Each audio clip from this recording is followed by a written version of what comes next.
Muy bien, hermanos. A lo largo de las últimas predicaciones, el Señor nos ha estado mostrando palpablemente cómo nosotros, cómo la raza humana, tendemos a caer en el pecado. Inevitablemente, una y otra vez caemos en pecado. Y aprendimos esto porque descubrimos que tanto los hijos de Caín como los hijos de Set, al final de cuentas, son tentados y ceden ante el pecado. La semana pasada justamente aprendimos cómo Dios lidia con ese pecado. Y vimos que todo, absolutamente todo el pecado, sin excepción alguna, será juzgado por el Señor. Y que así como los hombres antiguos fueron condenados por medio del diluvio, así nosotros, de la misma manera, seremos condenados por medio del juicio ante el trono del Señor. No hay nadie que se pueda escapar de la justicia perfecta del Señor. No hay nadie que por sus propios medios pueda huir de la ira de Dios.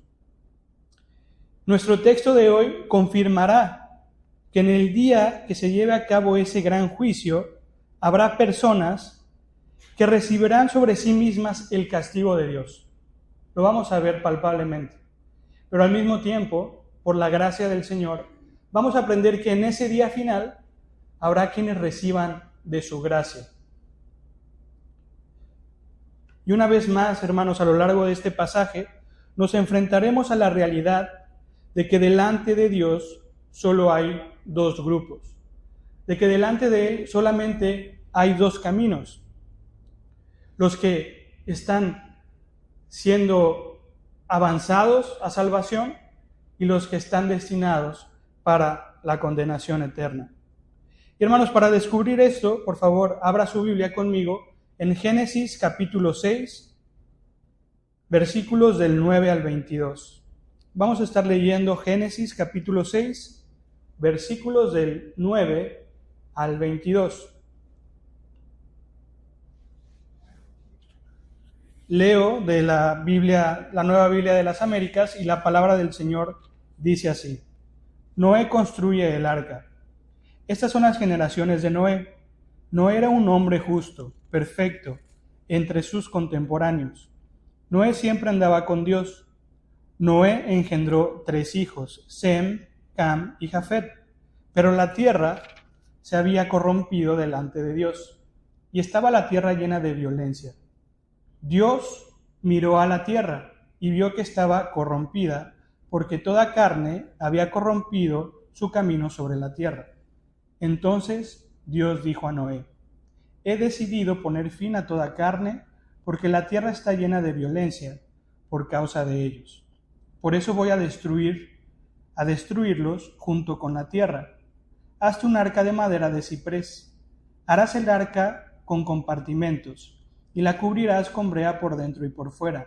De esta manera la harás, de 300 codos, 135 metros de longitud del arca, de 50 codos, 22.5 metros su anchura, y de 30 codos, 13.5 metros su altura.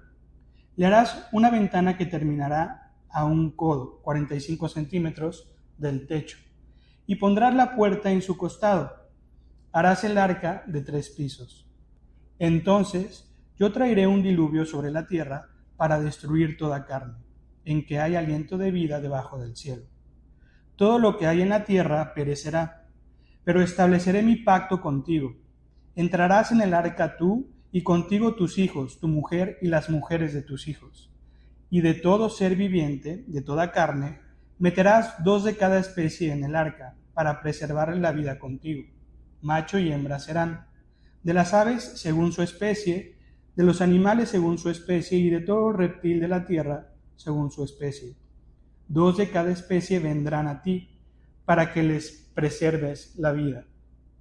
Y tú, toma para ti de todo alimento que se come, y almacénalo, y será alimento para ti y para ellos. Así lo hizo Noé, conforme a todo lo que Dios le había mandado, así lo hizo. Oremos. Señor, te damos gracias por tu palabra. Te rogamos, Señor, que el día de hoy nos enseñes a través de ella. Que seas tú, Señor, por medio de tu Espíritu Santo, el que nos enseñe, el que nos convenza de pecado, el que hable a nuestro corazón, Padre. Y te rogamos que esta palabra a su tiempo dé fruto, un fruto abundante, Señor. Te ruego que seas tú enseñándonos, Señor. Lo pongo en tus manos, en el nombre de Cristo Jesús. Amén. Hermanos, dense cuenta cómo en este pasaje, en Génesis 6, del 9 al 22, la Biblia nos presenta la condición humana antes y después de la prueba, con el objetivo de que tú escapes del juicio de Dios.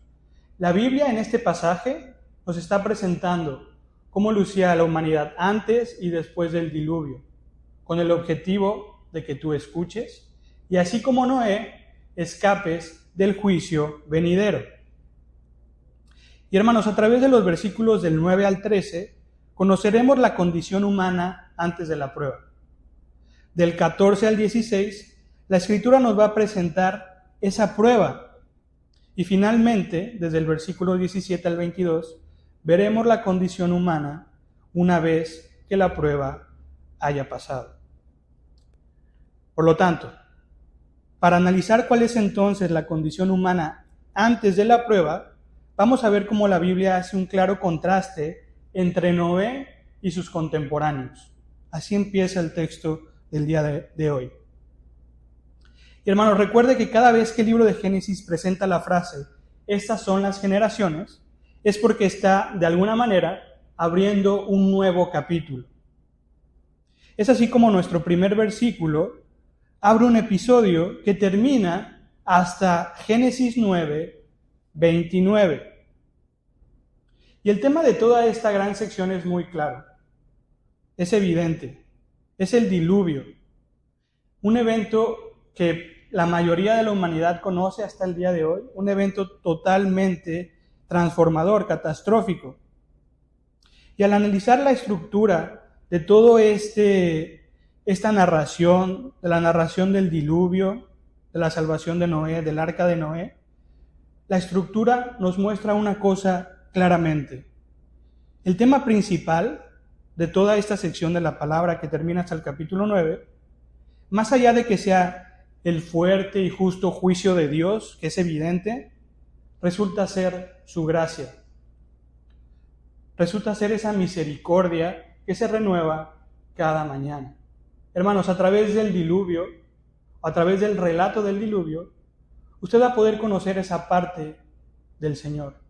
Su justicia por un lado, pero enfáticamente su gracia y su gran misericordia. Así es que esté preparado para conocer mejor a su Salvador. Ahora, este hombre del cual la Biblia llama justo, sabemos que es Noé. Y esta calificación es muy particular.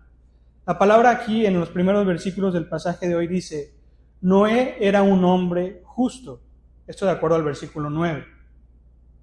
Y ahora, hermanos, tenemos que hacer una pequeña pausa aquí antes de seguir con todo el texto del día de hoy. En primer lugar, vea cómo la palabra de Dios nos va a mostrar la condición humana del diluvio mediante un buen ejemplo. Él nos va a mostrar a Noé y a sus contemporáneos.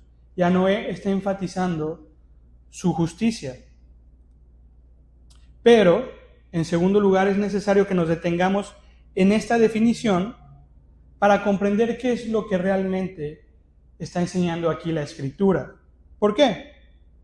Es importante definir esta palabra, ya que desde este púlpito, una y otra vez, nosotros predicamos que no hay nadie justo.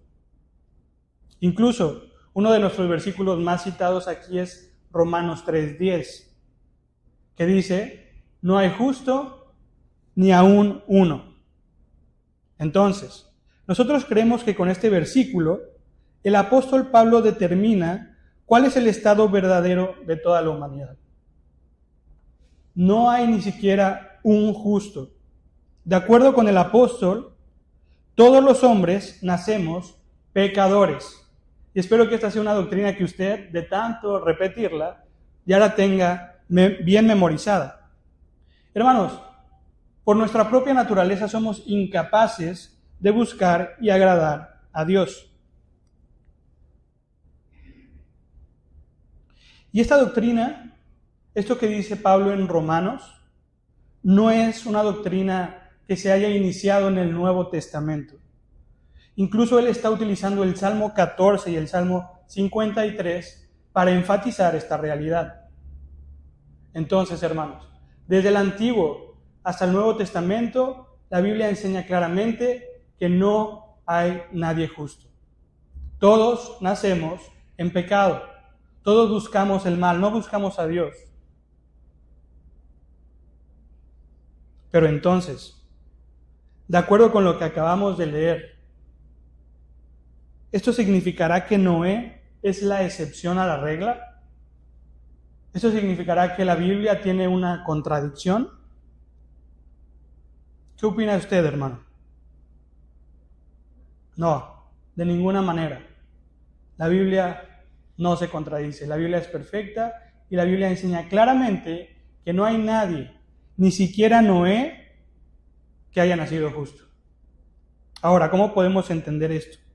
Bueno, esto es la clave. Entienda que el apóstol Pablo y el rey David, en los salmos que les cité, tienen en mente una justificación para vida eterna. Ellos están relacionando el concepto de justicia con una recompensa eterna. Mientras que Moisés tiene en mente el concepto de justicia de una manera retributiva. ¿Qué quiere decir esto? Él está pensando en una justicia que tiene como resultados las cosas que pasan aquí en la tierra y por lo tanto son temporales. Son dos conceptos diferentes, dos maneras de adoptar este término de manera diferente. Uno es para salvación eterna y otro simplemente es para retribución de las buenas obras terrenales. Hermanos, el contexto del Pentateuco, incluso de la mayor parte del Antiguo Testamento, en el que se utiliza la palabra justo, es para describir a una persona buena, a un hombre que actúa correctamente, nunca para describir a alguien que alcanza por sus propios medios su salvación. Y pensando en esto es que Ezequiel en el capítulo 14, versículo 14, reconoce la justicia no solamente de Noé, sino también de Job y de Daniel. Para él, estos tres hombres eran hombres que habían obtenido una justificación no para vida eterna, sino simplemente un reconocimiento del amor y de la fidelidad que ellos habían mostrado ante su Señor.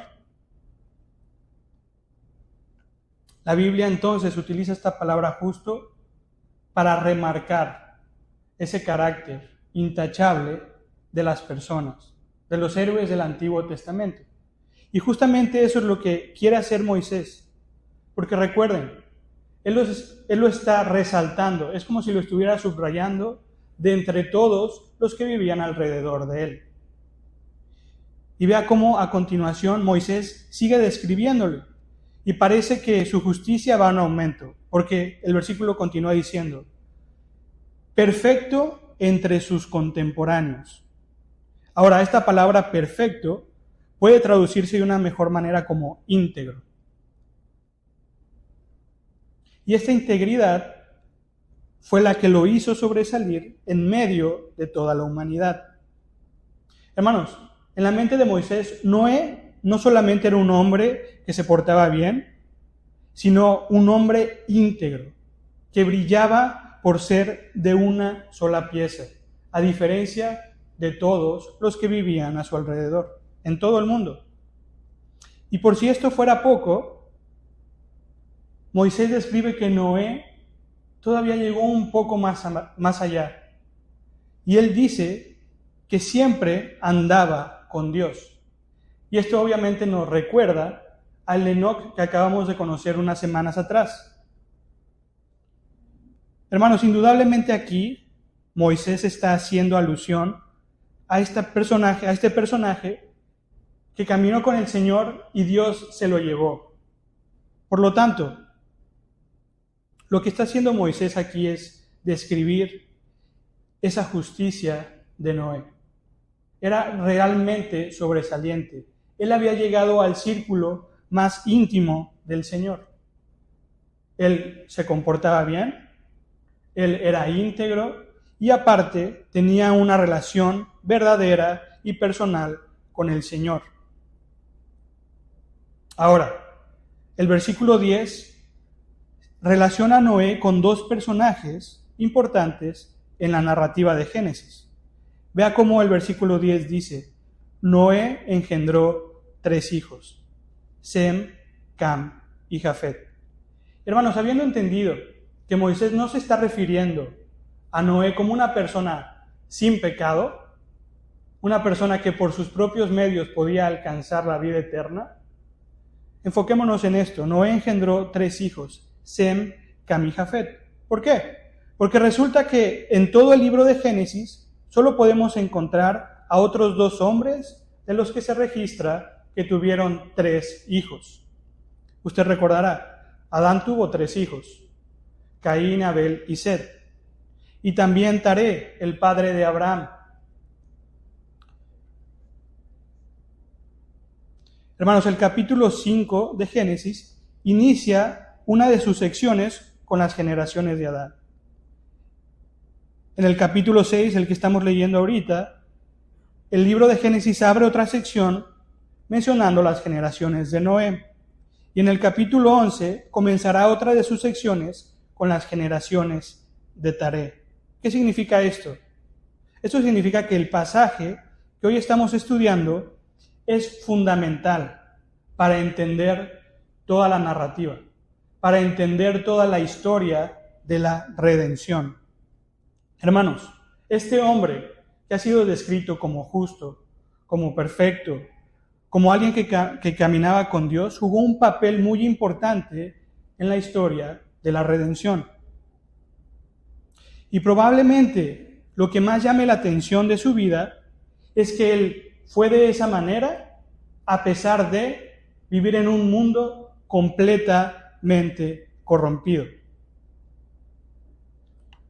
Y a continuación, por medio de un claro contraste, la Escritura nos va a seguir mostrando esa condición en la que estaba la humanidad antes de que llegara su juicio. Ya vimos que había alguien antes del juicio que era digno de ser llamado justo. Pero a continuación escuche lo que dice el versículo 11. Pero la tierra se había corrompido delante de Dios y estaba la tierra llena de violencia. Y hermanos, la palabra aquí que se utiliza como corrompido también se usa en la Escritura para describir a una ropa o una vasija que de tanto ser usada ya no sirve más. Hermanos, así como Moisés describe el aumento de la madurez espiritual de Noé, al mismo tiempo está describiendo esa decadencia de la humanidad.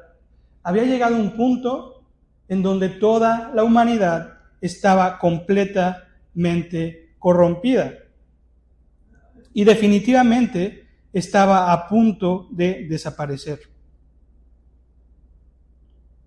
Hermano, también recuerde cómo en Génesis 1:22 y 28, Dios le ordenó a los peces, a las aves y a los humanos que se multiplicaran y llenaran la tierra. Pero hermanos, vean cómo aquí en el versículo 11, 10 generaciones más adelante de la creación, lo que había sucedido es que la tierra estaba completamente llena. ¿Pero de qué? De violencia. Hermanos, lo que la Escritura nos está presentando aquí es algo muy importante. Ella está remarcando el estado de degradación que el pecado original había causado no solamente a Adán y a Eva, no solamente a Caín, sino a toda la humanidad. Hermanos, el versículo 9 continúa diciendo, Dios miró a la tierra y vio que estaba corrompida, porque toda carne había corrompido su camino sobre la tierra. Y hermanos, en este punto de la historia, Dios no se detuvo para contemplar la gloria de su creación, como lo hizo en el capítulo 1, sino que en lugar de eso, Dios vio que todo lo que Él había hecho perfecto ya estaba completamente deteriorado. Y haciendo unas cuentas rápidas, le bastaron aproximadamente 1550 años a la humanidad, después de su caída, para que toda la creación se ensuciara por completo con su pecado. Algunos consideran que el término toda carne se refiere únicamente a la humanidad.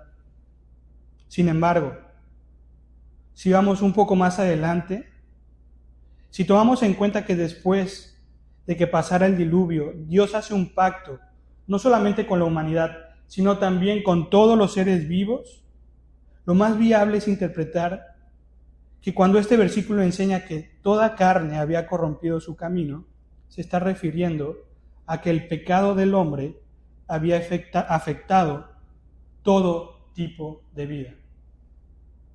Y hermanos, aquí quiero hacer una pausa. Esa condición que está descrita en Génesis 6 no es diferente a la que tenemos ahorita. El pecado está por todos lados. El pecado, lo podemos ver, está en el internet, lo podemos ver, está en la televisión, podemos ver el pecado en las noticias. Hermanos, el pecado incluso está en la iglesia. Esa es la condición en la que estamos. Esa es la condición en la que humanidad está antes de que llegue el juicio del Señor. Por lo tanto, debemos estar alertas, debemos de cuidarnos, debemos de considerar al Señor, debemos de caminar con Él, como lo hizo Noé y como lo hizo su antepasado Enoc. Hermanos, los tiempos de ahora no son diferentes. Tengamos cuidado. Y sigamos escuchando lo que el Señor dice a continuación, versículo 13. Entonces Dios dijo a Noé, he decidido poner fin a toda carne, porque la tierra está llena de violencia por causa de ellos, y por eso voy a destruirlos junto con la tierra. Hermanos, hasta esta altura de la historia, Dios ya había tomado una decisión.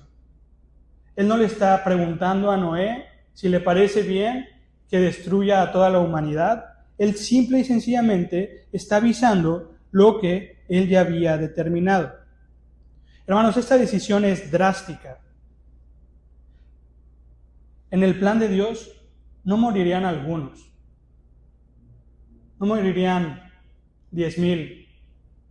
No morirían 4 millones. Moriría absolutamente todo ser viviente que estaba sobre la faz de la tierra. Obviamente, con excepción de un puñado que entraría en el arca. Y además esta decisión era inevitable. No había nadie que se pudiera oponer a esto. Como lo aprendimos la semana pasada. Aunque esta advertencia tardó 120 años en cumplirse, al fin y al cabo se cumplió, tal y como el Señor lo había dicho. Era una decisión drástica y era una decisión inevitable. El Señor lo había decretado. Hermanos, cuando Dios dice algo, Él lo cumple, simple y sencillamente. Y eso lo podemos aprender también en Mateo 24:35, que dice, el cielo y la tierra pasarán, pero mis palabras nunca pasarán. Ahora sí, hermanos, sigamos analizando qué tiene que ver esta primera parte del sermón con nuestra vida el día de hoy. ¿Qué tiene que ver esa condición que la Biblia nos describe del tiempo antiguo? Que había un justo y que alrededor de él la mayoría era pecador. ¿Qué tiene que ver eso con nuestras vidas? Bueno, en primer lugar, esto tiene que ver con nosotros porque podemos estar igual de seguros que los hombres antiguos cuando les llegó el agua al cuello, de que el juicio de Dios se acerca inevitablemente. Ellos necesitaron que las aguas subieran y que estuvieran a punto de ser ahogados, eliminados, para creer en la advertencia que Dios le había hecho a Noé y creer en la obediencia de Noé. Pero hermanos, nosotros podemos estar completamente seguros de que así como Dios actuó en el pasado, actuará en el futuro. Desafortunadamente, ya no con agua, sino con fuego, como le enseña 2 de Pedro 3. Y que al igual que en los tiempos de Noé, estamos seguros, podemos estar confiados de que la humanidad pecadora será azotada completamente, decisivamente, con el justo juicio del Señor. Por lo tanto, debemos de arrepentirnos antes de que llegue ese día grande del Señor. En segundo lugar, esto tiene que ver con nosotros, porque debemos de recordar una y otra vez que del juicio nadie se escapará.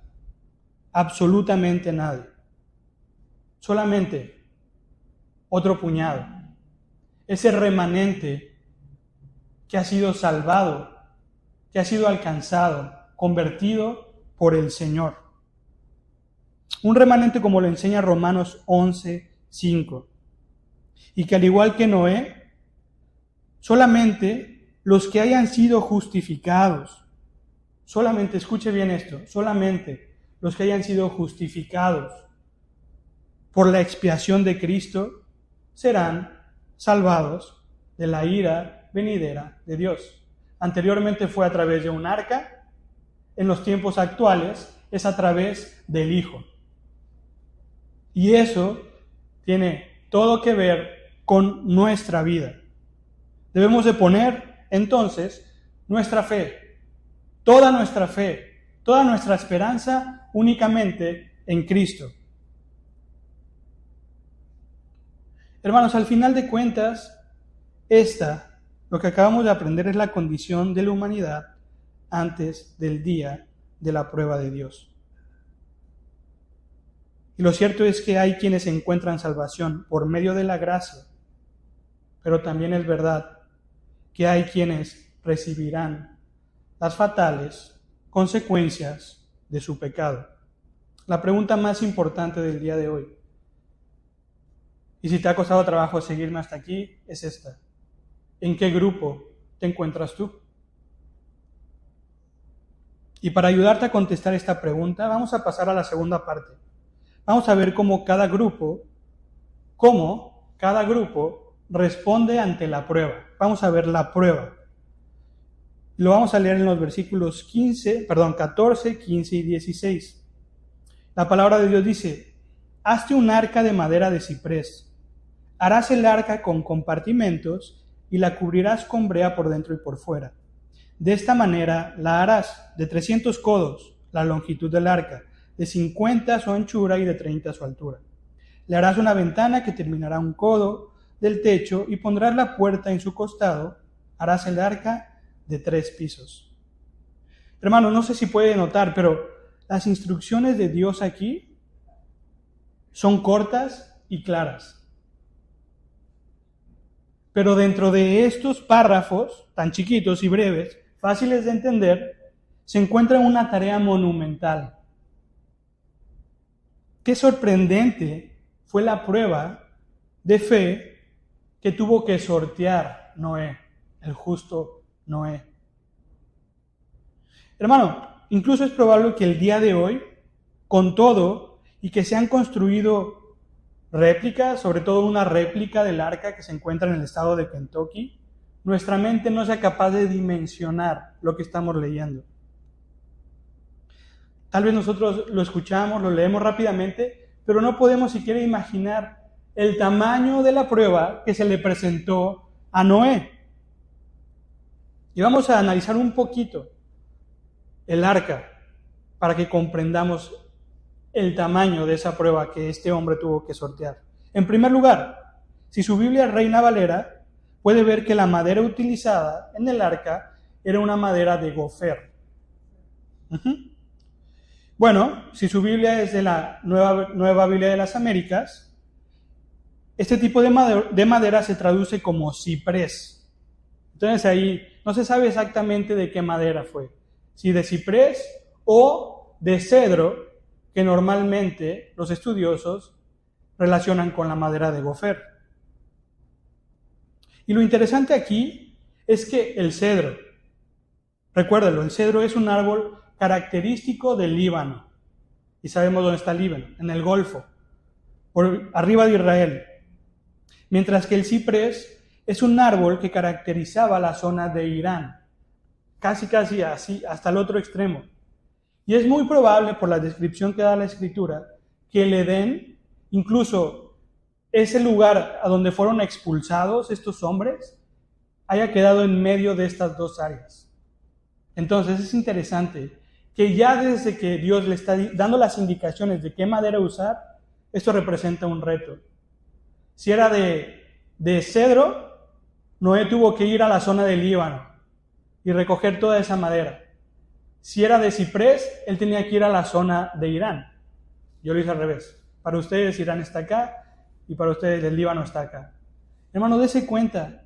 Cuando escuchamos del arca de Noé, nunca nos ponemos a pensar en todo lo que este hombre tuvo que obedecer. Demandó una fe extraordinaria, una obediencia firme. Demandó muchísimo esfuerzo.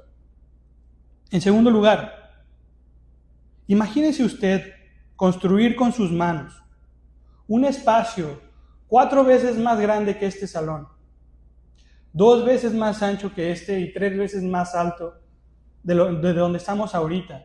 Y no solamente eso, sino que debía de ser de 3 pisos y cada piso debía estar lleno de compartimentos. ¿Se puede imaginar estando aquí más o menos ampliando en su mente este espacio 3 veces y tenerlo que construir usted con sus manos? La Biblia no lo dice, probablemente. Esperemos que lo hayan ayudado, hermano. Hermanos, de acuerdo con el texto, podemos deducir que esta construcción duró 100 años. Probablemente, no sabemos si le ayudaron o no, hermano.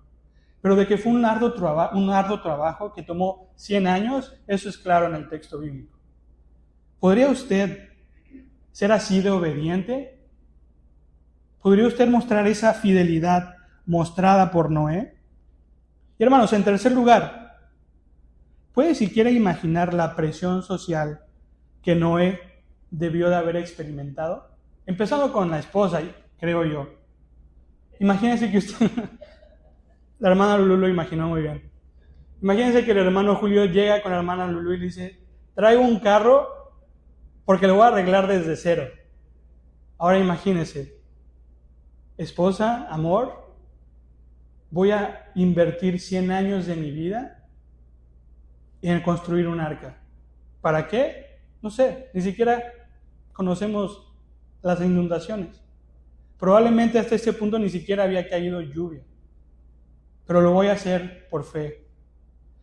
Pero esa presión no solamente estuvo en su familia.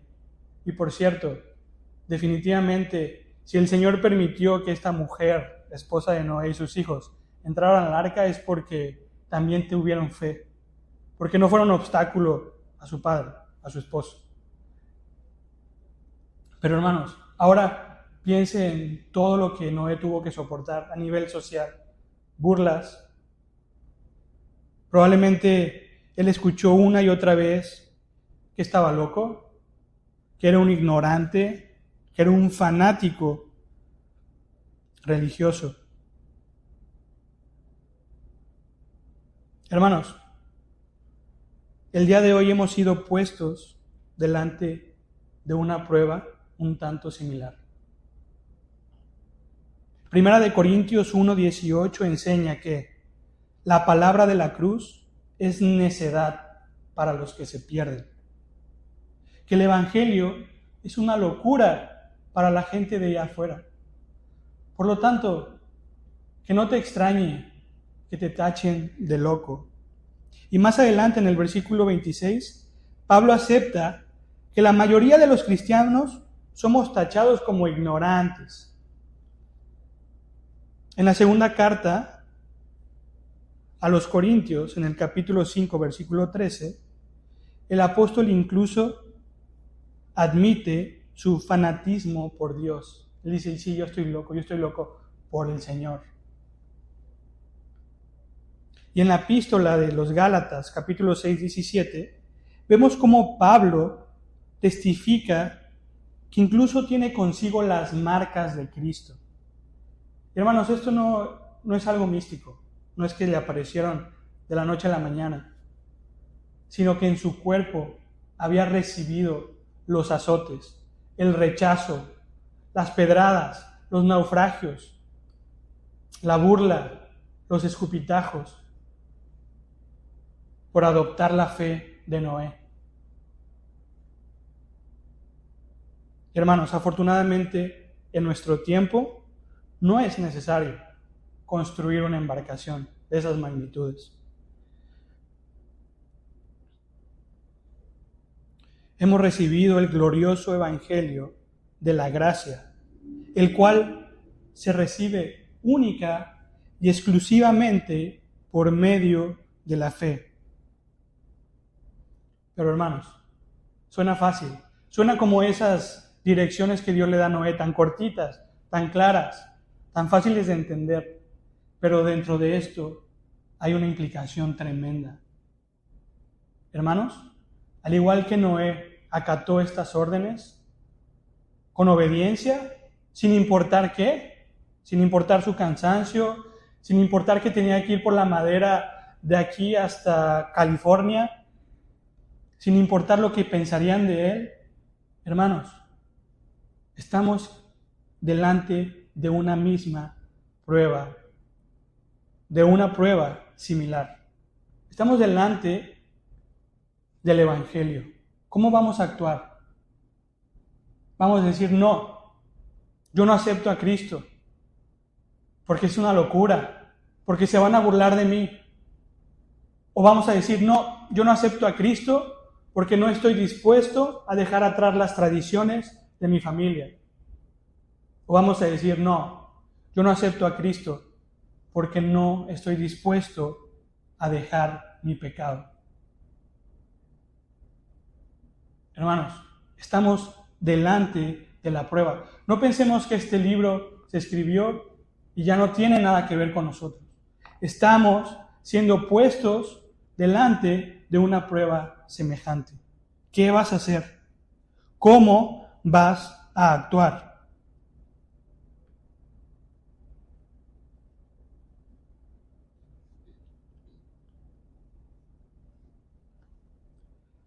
Hermano, una vez más te lo digo. Lo que hagas de ahora en adelante, después de haber escuchado esta prueba, tendrá consecuencias muy drásticas. Y justamente en esta última parte, en la tercera parte de la predicación, espero que puedas asimilar estas consecuencias. Vamos a ver cuál fue la condición de la humanidad después de que pasara el diluvio. El versículo 17 continúa diciendo, entonces yo traeré un diluvio sobre la tierra, para destruir toda carne en que haya aliento de vida debajo del cielo. Todo lo que hay en la tierra perecerá. Hermanos, Noé recibió esta información en tiempo futuro, pero para nosotros esto ya sucedió. Incluso la evidencia científica de un diluvio universal es muy amplia y es contundente.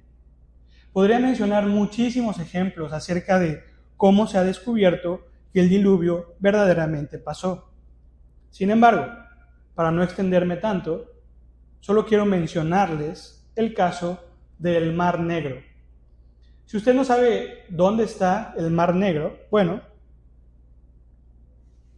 el Mar Negro es un cuerpo de agua ubicado al norte de Turquía y al sur de Ucrania.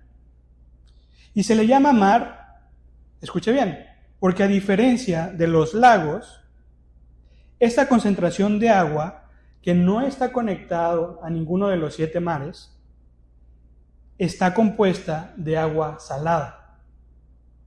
Parece un lago, tiene las condiciones de un lago, no tiene salida al mar ni entrada, pero tiene agua salada.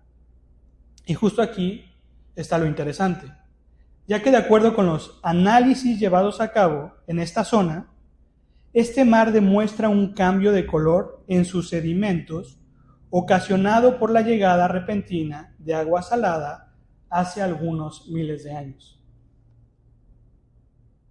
En una publicación de la revista muy interesante, no sé si sea conocida aquí, en México lo es un poco, se menciona que los investigadores determinaron que hace 5.500 años el Mar Negro era un lago de agua dulce.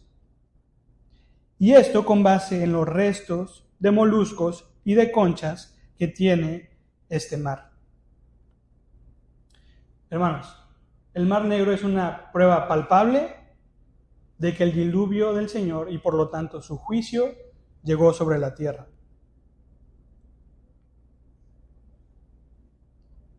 Y hermanos, el versículo 17 nos muestra la condición que le espera a toda la humanidad que aún sigue rechazando la advertencia del Señor. ¿Por qué?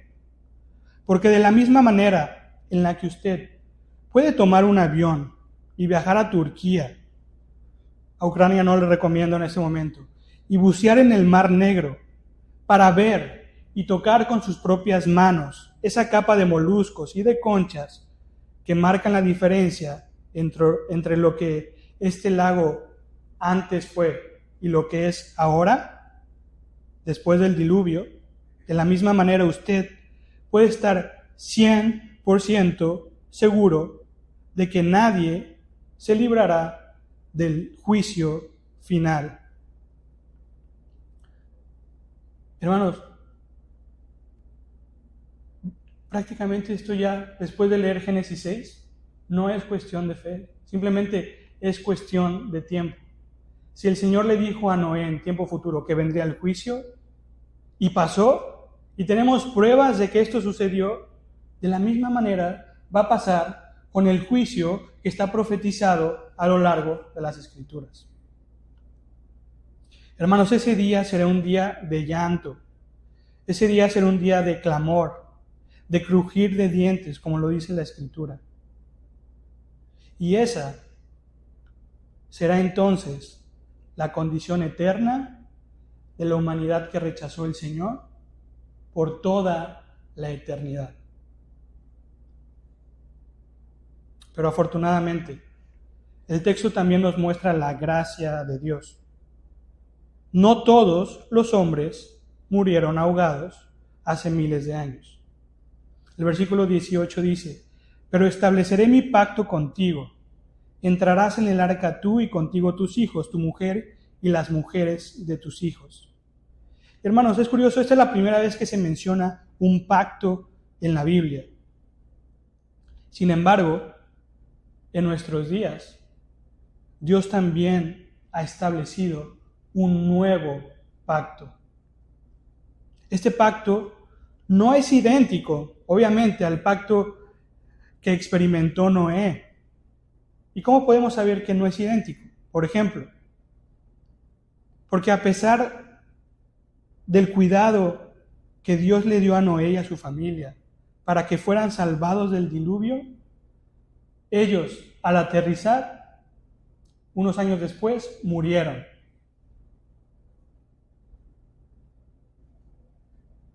Sin embargo, el nuevo pacto es un pacto de promesas eternas.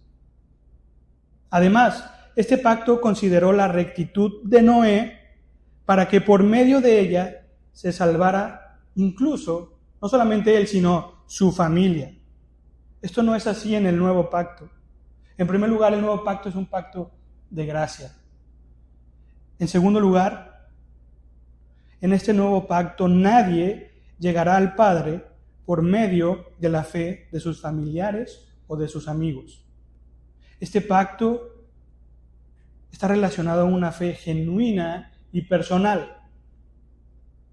No obstante, tanto el pacto de Dios con Noé como el nuevo pacto despliegan la abundante gracia y el amor y el favor que Dios ha tenido con su creación. Y note cómo en Génesis 6 se despliega esta gracia. Versículos 19 y 20 dicen: y de todo ser viviente, de toda carne, meterás 2 de cada especie en el arca, para preservar la vida contigo. Macho y hembra serán. De las aves según su especie, de los animales según su especie, y de todo reptil de la tierra según su especie. 2 de cada especie vendrán a ti, para que les preserves la vida. Hermanos, qué hermoso que el Señor, a pesar del pecado, qué gracia que el Señor, a pesar de la caída, todavía dijo: no, yo voy a rescatar a estos seres vivos. Yo les voy a mostrar mi gracia. Ahora, mucho se ha dicho acerca de la inviabilidad de este relato que muestran las Escrituras. Y ciertamente no podemos negar que suena fantástico. Incluso el hecho de que otras culturas, como la cultura mesopotámica, también haya escrito acerca de este evento de forma poética, nos puede llevar a pensar, nos puede llevar a concluir muy fácilmente que esta historia no es más que mitología. Sin embargo, hermano, en realidad lo que aquí describe la Biblia no es descabellado. Por ejemplo, se estima que el arca tenía un espacio donde podrían caber unas 125,000 ovejas. Imagínense eso. Y que la suma de todas las parejas de las especies de animales conocidos alcanza una cifra de 72,000 apenas. Por lo que es completamente viable considerar que esto en verdad pudo suceder. Hermanos, no es una fantasía, no es una historia de cuento de hadas de Disney. Esto es completamente viable. Además, note cómo la Escritura especifica claramente que Noé no tenía que recorrer el mundo para capturar una pareja de todas las especies animales, sino que el versículo 20 dice textualmente que estas parejas irían hasta Noé. Hermanos, para nuestro Señor no hay nada, absolutamente nada imposible. Por lo tanto, no podemos desechar este relato y sus implicaciones pensando que es una fábula. Hermano, es necesario creer que esto es verdad. Es muy importante creer que el relato del arca es verdadero. Porque si no creemos en la historia del arca de Noé, entonces, ¿desde qué capítulo debemos comenzar a creerle a la Biblia? Muchas personas, incluso creyentes, en el nombre de la ciencia, niegan pasajes como este. Pero lo único que hacen es descuidar su corazón a la incredulidad que aniquiló al mundo antiguo y que aniquilará en un futuro a todos los impíos. Hermanos, por lo tanto, debemos de tomar este pasaje como una muestra tangible y verdadera de la inmesurable misericordia y gracia de nuestro Señor. Y mire cómo aún en medio de toda la maldad, Dios sigue fielmente teniendo cuidado de sus hijos. Versículo 21. Y tú, toma para ti de todo alimento que se come y almacénalo, y será alimento para ti y para ellos. Hermanos, puede estar seguro de esto. El Señor sustenta a los suyos. Escuche bien. Antes, durante y después de la prueba. Finalmente, Hermano, adopte en cada etapa de su vida y de su vida espiritual la actitud que tuvo Noé. Versículo 22. Así lo hizo Noé, conforme a todo lo que Dios le había mandado, así lo hizo. Hermanos, esto no es otra cosa que una descripción de la obediencia perfecta. Dese cuenta cómo Noé, antes de saber que Dios lo había seleccionado, fue justo. Él no se esperó a ser justo hasta que Dios lo llamó. Él era justo. Y note cómo una vez recibiendo el pacto y la ordenanza de Dios, fue obediente. Y note también cómo él permaneció fiel. No fiel. Fiel con F mayúscula, 100% hasta acabar con esa gran tarea. Hubo 100 años, 120 años posiblemente, en los que Noé demostró su fidelidad. Hermanos, esta actitud debe de retarnos a cada uno de nosotros. Ponga atención, ya esto es la parte final. La actitud de Noé debe de retarnos a cada uno de los que estamos aquí. Hermano, ¿qué tan fiel es tu obediencia? ¿En realidad estás haciendo todo lo que nuestro Dios demanda de ti en la Escritura? ¿De verdad lo estás haciendo? ¿Cómo está tu caminar diario con el Señor? Noé caminaba con Dios como su antepasado Enoc. ¿Cómo está tu evangelismo? Por cierto, no los he visto en las actividades de la iglesia.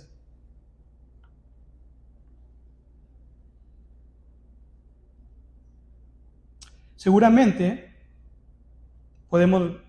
la Escritura claramente, una disculpa, demuestra a través del apóstol Pedro, que Noé fue un pregonero de justicia. Hermano, ¿cómo está tu perseverancia? ¿Sigues en la batalla? ¿Sigues en el camino de la fe cuando llegan las pruebas? ¿O con cualquier golpe te desanimas? Como puede darse cuenta, la fe que Dios le dio a Noé nos sigue predicando el Evangelio hasta el día de hoy. Y más vale que lo escuchemos siendo ya salvos o no salvos.